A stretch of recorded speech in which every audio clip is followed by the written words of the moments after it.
పాండురంగారెడ్డి అన్నకు ఒకటే క్వశ్చన్ వేసిండు వెంకటరెడ్డి గారు, నాకు మాత్రం చాలా క్వశ్చన్స్ వేసి. అయితే ఇవాళ నేను మాట్లాడిన ప్రసంగం కూడా మొత్తం కూడా చాలా స్పష్టంగా ఉన్నది. తెలంగాణను ధ్వంసం చేసిన భూస్వామ్య పెట్టుబడిదారుల రూపంలో పడినే రాజకీయ నాయకులు ఉన్నారు, వీళ్ళ వల్ల తెలంగాణ రాదు, వీళ్ళని బెదిరించకపోతే తెలంగాణ రాదు అని చాలా స్పష్టంగా చెప్పిన నేను. రెండోది, సభలు ధర్నాలు ద్వారా తెలంగాణ రాదు అని చెప్తున్నాను, ఇప్పటికి కూడా చెప్తాను. మెడలు వంచి అంటే ఇవాళ పెద్దలు వెంకటరెడ్డి గారు గుర్తించుకోవాల్సింది, ఆ రోజు ఎట్లా మెడలు వంచింది అనే విషయం అందరికి తెలిసిన విషయం, చెప్పవలసిన అవసరం కూడా. ఉత్తర దక్షిణ భారతదేశానికి సంబంధించిన ట్రైన్లు ఆగిపోయినాయి. అదేవిధంగా ఎక్కడి పోలీస్ యంత్రాంగం అక్కడిని నిలబడ్డది. ప్రజలు మొత్తం కదిలిన రోజున వాళ్ళు ఏమి ప్రేక్షక పాత్ర వహించవలసిన పరిస్థితి ఏర్పడ్డది. బస్సులు గిస్సులు మొత్తంగా ప్రభుత్వ యంత్రాంగాన్ని మొత్తంగా కూడా స్తంభింపజేసిన పరిస్థితి ఉంది. నేను చిన్నపిల్లవాని కావచ్చు, అప్పుడు మీ అందరికీ తెలిసిన విషయమే. దాదాపు 8 నెలలేమో అప్పుడే తెలంగాణ 1969లోనే మొత్తం స్తంభింపజేసింది. అప్పుడున్న పరిస్థితులు వేరు, మొన్న ఉన్న పరిస్థితులు వేరు. ఈ దేశం లోపల కేంద్రం రాష్ట్రాలు ఫెడరల్ స్ట్రక్చర్. ఈ ఫెడరల్ స్ట్రక్చర్ లోపల ఏ ప్రాంతంలో ఏ ఎల్లర్లు జరిగినా, ఏ ఉద్యమాలు వచ్చినా కూడా రాష్ట్ర ప్రభుత్వ అనుమతితోటి లేదా రాష్ట్ర ప్రభుత్వం కేంద్ర ప్రభుత్వం ఉమ్మడిగా కలిసేసి ఆ సమస్య పరిష్కారానికి ప్రయత్నం చేస్తే, అట్లనే ఇక్కడ కూడా చేయాల్సిన బాధ్యత ఉంటుంది. అందుకొరకే కేంద్రం రాష్ట్రం కలిసి ఈ ప్రాంతానికి సంబంధించిన విషయాన్ని పరిష్కరించాల్సి ఉంటుంది. స్వాతంత్రం వచ్చినప్పుడు 12-13 రాష్ట్రాలు ఉండేది, ఇవాళ 29 రాష్ట్రాల వరకు వచ్చేసినాయి. ఇవన్నీ కూడా అట్లా పరిష్కరింపబడ్డాయి.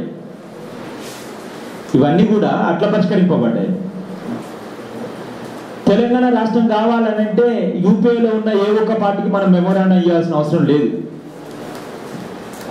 ఏ ఒక్క పార్టీ దగ్గర పోయి నెగోషియేషన్ చేయాల్సిన అవసరం మనకు లేదు. దేశాన్ని ఎదుగుతున్నది యూపీఏ నాయకత్వంలోని, కాంగ్రెస్ నాయకత్వంలోని యూపీఏ ప్రభుత్వం. ఖచ్చితంగా రేపు పొద్దుగాల సమస్య పరిష్కారం చేయదలుచుకుంటే యూపీఏ సమన్వయ కమిటీ కూర్చుంటుంది, రాజ్యాంగంలోని అధికరణ 3 ప్రకారం విభజిస్తుంది. యుఎన్ఓలో కేసు ఉంటే తెలంగాణ రాష్ట్రం, ఇంతకుముందు తెలంగాణ ప్రాంతం మొత్తంగా కూడా దాదాపు 14 జిల్లాలు ఉండే కేసు ఉన్నది వాస్తవమే. అయినా కూడా కర్ణాటకలో కొంత ప్రాంతాన్ని, మహారాష్ట్రలో కొంత ప్రాంతాన్ని, మిగతా ప్రాంతాన్ని సమైక్య ఆంధ్రప్రదేశ్గా చేసింది కదా. ఇవాటి వరకు కూడా except Jammu Kashmir, all over India each and every Delhi circular will be implemented. A circular మీద నన్నా చూడండి మీరు, జమ్మూ కాశ్మీర్ తప్ప మిగతా ప్రాంతాలు మొత్తంగా కూడా ఈ సర్క్యులర్ వర్తిస్తుంది అని చెప్పేసి కేంద్ర ప్రభుత్వం విడుదల చేసే సర్క్యులర్స్ ఉంటాయి. కారణం ఏంటంటే అప్పుడు రాజా హరిసింగ్ నెహ్రూను పాకిస్తాన్ ఆక్రమిస్తుందనే పేరుతోటి కాపాడమని వస్తే అతను దీంట్లో కలిపేసుకున్నాడు, అయిపోయింది. దాని తర్వాత 370 ఆర్టికల్ ఒకటి పెట్టేసిండు, దాన్ని అట్లా కొనసాగిస్తా ఉన్నాం. ఇవాళ నదులు పారుతున్న ప్రాంతం లోపల ఒక సమగ్రమైన అభివృద్ధి జరగాలని, ఆ సమగ్రమైన అభివృద్ధి ఒక స్వాభావిక ప్రజాస్వామిక సూత్రాలకు అనుగుణంగా ఉండాలని కోరడమే తెలంగాణ ప్రజలకు అన్యాయం అయిపోయింది. చంద్రబాబు పర్యటిస్తూ ఉంటే జై తెలంగాణ అంటే నోళ్లు మూసేసి లోపల పెడతా ఉన్నారు. చంద్రబాబు పర్యటిస్తూ ఉంటే ఇళ్లకు తాళాలు వేసేసి బయటికి రాణిస్తలేదు. పర్గాల్లో మొన్న ప్రతి ఒక్క బిల్డింగ్ మీద ఒక కానిస్టేబుల్ ఉన్నాడు. ఇదేం ప్రజాస్వామ్యం అండి? ఇదేనా ప్రజాస్వామ్యం? ప్రజల ప్రజాస్వామిక ఆకాంక్షను నెరవేర్చినప్పుడు ప్రజలు ప్రజాస్వామికంగా అతన్ని అడిగేటుంటే తప్పేమున్నది?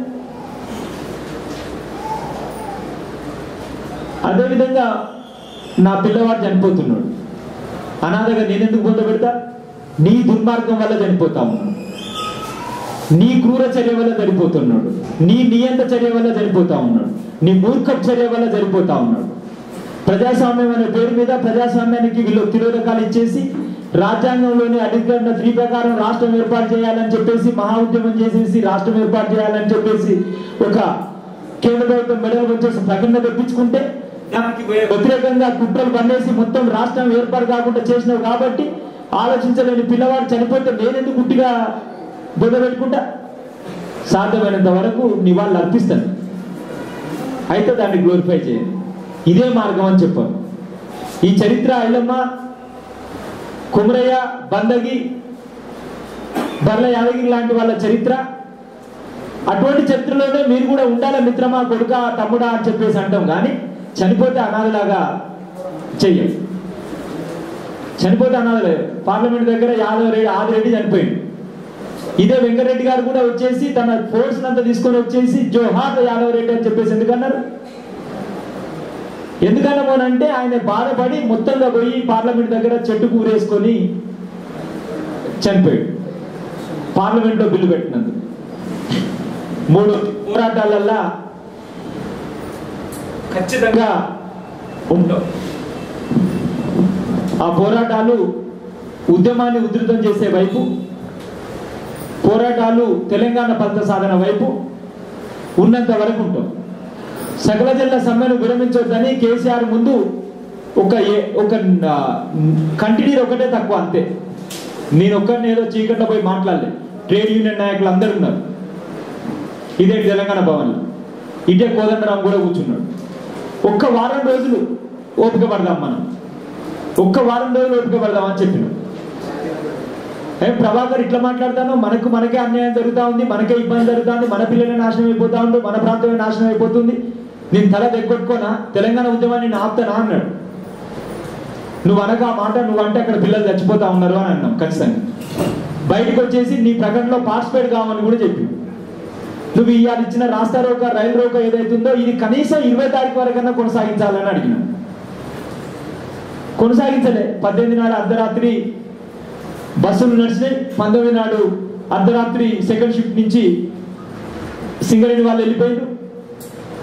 డే బై డే 24th రోజున ఎన్జిఓస్ కూడా డ్యూటీకి వెళ్ళిపోయారు.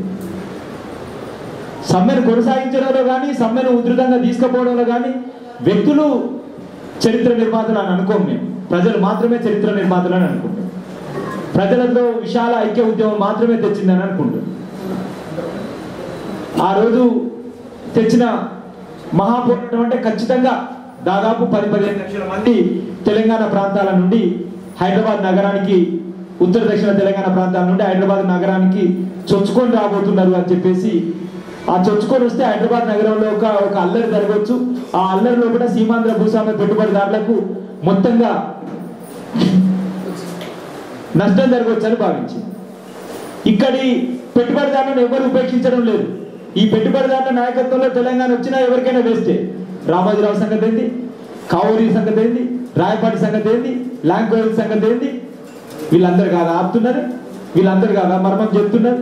ఒకవైపు ఇక్కడ కాంగ్రెస్ మొత్తం కూడా మేము తెలంగాణ ఇస్తాము, మా అభిప్రాయం ఇదే అని చెప్తే రాష్ట్రం ఎట్టి పరిస్థితుల్లో కూడా విడిపోదు, అదొక ప్రక్రియ మాత్రమే జరుగుతుందని నిన్నగాక మొన్న లగడపాటి మాట్లాడలే, కావుడు మాట్లాడతలే, ఇంకోవైపు ఇంకోటి మాట్లాడతలే.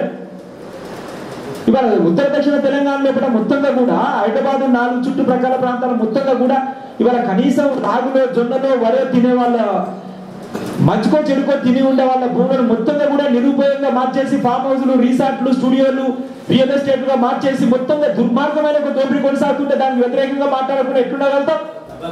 ఉండలేదు. నేను మాట్లాడినాక మీరు అడిగే క్వశ్చన్ నాకే అయ్యేదంటే దయచేసి మీకు సమాధానం చేయండి. ఖచ్చితంగా ఉండలేదు. ఒక్క కంప్లీట్ అయిపోతుంది. అది ప్రశ్న కూడా కాదు అని అంటే మీరు కూడా వచ్చి సమాధానం చెప్పొచ్చు. మళ్ళీ నాకు దొరికిన ప్రకారం నేను చెప్పేస్తా, నాకేం అభ్యంతరం లేదు. ఖచ్చితంగా తెలంగాణ ప్రాంత భూస్వామ్య పెట్టుబడిదారుల రూపంలో ఉన్న రాజకీయ నాయకులను వ్యతిరేకిస్తూనే మొత్తంగా సీమాంధ్రకు అన్యాయం, తెలంగాణకు అన్యాయం చేసిన సీమాంధ్ర భూస్వామ్య పెట్టుబడిదారులకు వ్యతిరేకంగానే తెలంగాణ ప్రజా ఉద్యమం కొనసాగాలి. ఆ కొనసాగితే తప్ప తెలంగాణ రాష్ట్రం ఏర్పడదు. అందులో విశాల ప్రజా యొక్క భాగస్వామ్యం కావాలి. ఆ విశాల ప్రజల యొక్క భాగస్వామ్యం కావాలి అంటే అది ఎక్కడో చరిత్రది కాదు. మొన్ననే 3 సంవత్సరాల క్రితమే ఒక వారం రోజులు చూపెట్టింది ఆ చరిత్ర. ఆ చరిత్ర మాత్రమే రేపు తెలంగాణ సాధిస్తుంది. దయచేసి ఎవరికన్నా మనసును నొప్పించగలిగితే, దీంట్లో ఏమన్నా ఇబ్బందులు ఉండేది ఉంటే నన్ను క్షమించగలరు.